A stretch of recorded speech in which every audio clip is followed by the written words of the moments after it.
Previous year question paper 2023 class 10 chapter 3 chapter 3 जो pair of linear equation in two variable.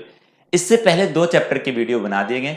अगर आपने नहीं देखा, प्लेलिस्ट में जाइए, उनको हर एक चैप्टर के वीडियो देखिए जो चैप्टर वाइज बनाए गए हैं। और ये बहुत ही सिंपल और आसान कॉन्सेप्ट का समझाया गया है, आपको बहुत ही मजा आने वाला है। चलते हैं आज के क्वेश्चन की तरफ। Hello everyone, welcome to Challenger classes.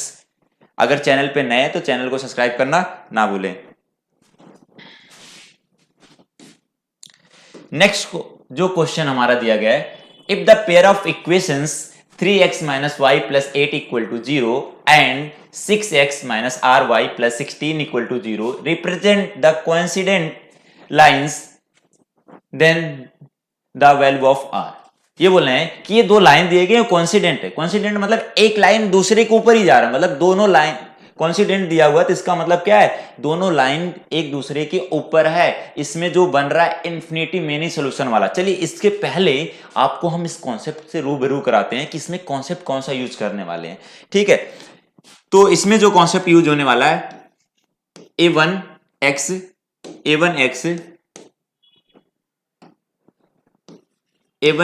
Plus b1y plus c1 equal to 0, a2x plus b2y plus c2 equal to 0।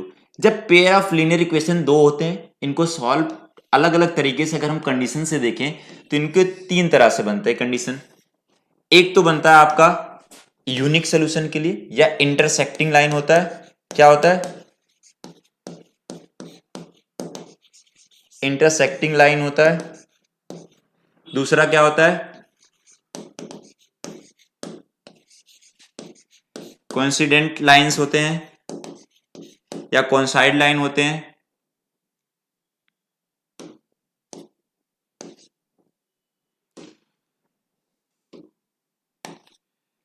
ठीक, फिर इसके बाद तीसरा जो होता है पैरेलल लाइन होता है।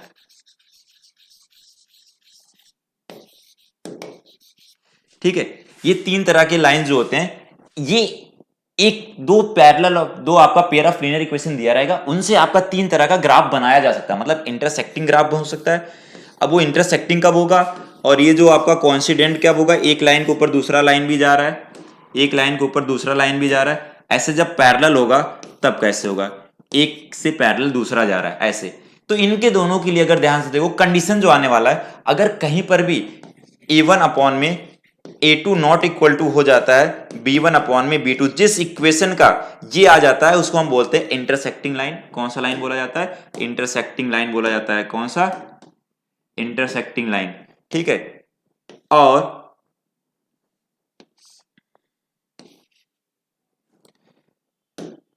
जिनका कंडीशन में ऐसे आ जाए कि a1 अपॉन में a2 equal to b1 upon में b2 equal to c1 upon में c2 आ जाए, उनको हम कौन सा लाइन बोलते हैं? कौन सा लाइन बोला जाता है? वो कोइंसाइड कर रहे हैं। ऐसे a1 अपॉन में a2 equal to b1 upon में b2 not equal to c1 upon में c2 के आए, तो हम उसको क्या बोलते हैं? पैरेलल लाइन बोलते हैं। ऐसे मतलब इनके x के कोएफिशिएंट, y का कोएफिशिएंट और कांस्टेंट के ये होता है, तब आपका ऐसा बनता है। ठीक है, अब ध्यान से देखना कि जिनमें इंटरसेक्टिंग बनता है उसमें यूनिक सॉल्यूशन होता है। कितने सॉल्यूशन होते हैं? Unique solution. इसका मतलब ये कंसिस्टेंट है, इसमें इंफिनिटी मेनी सॉल्यूशन होता है।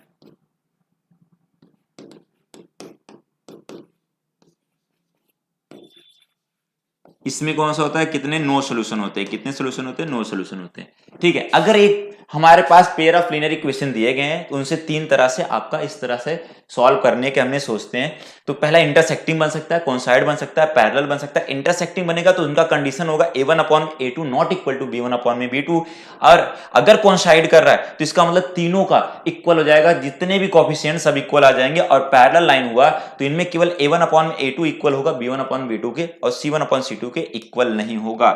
ठीक है, तो ये हमें यहां से पता चल गया। अब हमें इसमें कौन सा दिया है? क्या दिया है? कोइंसिडेंट दिया हुआ है। इसमें मतलब कोइंसाइड कर रहा है। कोइंसाइड का मतलब क्या हो जाएगा?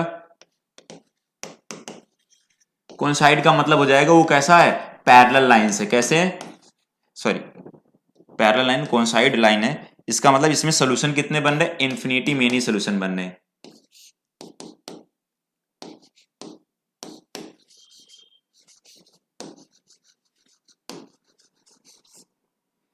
ठीक है।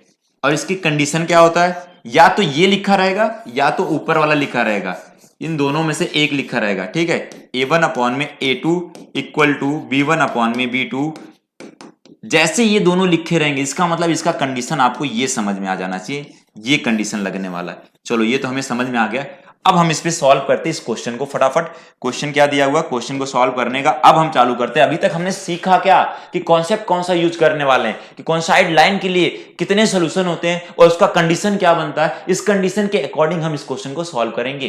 ठीक है, तो यहां आ जाएगा 3x minus y plus 8 equal to 0 है। ठीक है, और 6x minus r y plus 16 equal to 0। अब A1 A2 इससे कंपेयर करिए, आप यहां से कंपेयर करिए तो A1 की वैल्यू है, A1 की वैल्यू 3 और B1 की वैल्यू कितना है, B1 की वैल्यू है -1 और C1 की वैल्यू है 8। ठीक है, और A2 की वैल्यू कितना है 6 और B2 की वैल्यू कितना है -r और C2 की वैल्यू कितना है 16 है। ठीक है, A1 A2 B1 B2 की वैल्यू मिल गया। हमें तो ये वाला कंडीशन था, इसका मतलब हमें इसमें सारी वैल्यू को पुट करना है। क्या पुट करना है हमें, A1 अपॉन में A2 B1 अपॉन B2 इसमें पुट करते हैं। A1 अपॉन में A2 इक्वल है B1 अपॉन में B2 इक्वल है C1 अपॉन में C2 के। तो A1 की वैल्यू कितना हो गया, A1 की वैल्यू 3 दिया हुआ, A2 की वैल्यू 6 दिया हुआ इक्वल टू -1 अपॉन में r है इक्वल किसके आ जाएगा 8 अपॉन में 16। अब देखो हमें किसी इसमें से इक्वल कर लो या इनको इक्वल कर लो, जैसे सॉल्व करोगे आपका r की वैल्यू आ जाएगा, यही वैल्यू हमसे पूछा गया है।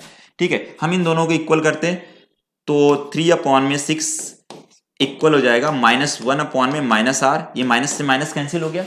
ठीक है, 3 से कैंसिल करोगे इसको क्या हो जाएगा 1/2 हो जाएगा, तो 1/2 इक्वल टू कितना हो गया 1/r, इधर मल्टीप्लाई कर लीजिए इसका, तो r इक्वल टू कितना हो गया 2, तो r की वैल्यू कितना आ गया 2 आ गया। ठीक है, r की वैल्यू 2 आ गया। तो यही हमने देखो इसमें कौन सा ऑप्शन सही हो जाएगा, डी वाला ऑप्शन सही हो जाएगा आपका, r की वैल्यू इसमें 2 दिया हुआ। तो क्वेश्चन का अगर आपको कॉन्सेप्ट बहुत अच्छे से क्लियर हुआ और आपको समझ में आया तो एक कमेंट करिए, जिससे हमें भी मोटिवेट मिले कि आपको समझ में आ रहा है, आपको सब कुछ चीजें आप तक पहुंच पा रहा है। और इस क्वेश्चन को अपने दोस्तों तक भी शेयर करिए, जिनसे उनको भी फायदा मिले कि हमें पढ़ने में हेल्प मिल रहा है इन वीडियो से। चलिए आज के लिए इतना ही, धन्यवाद।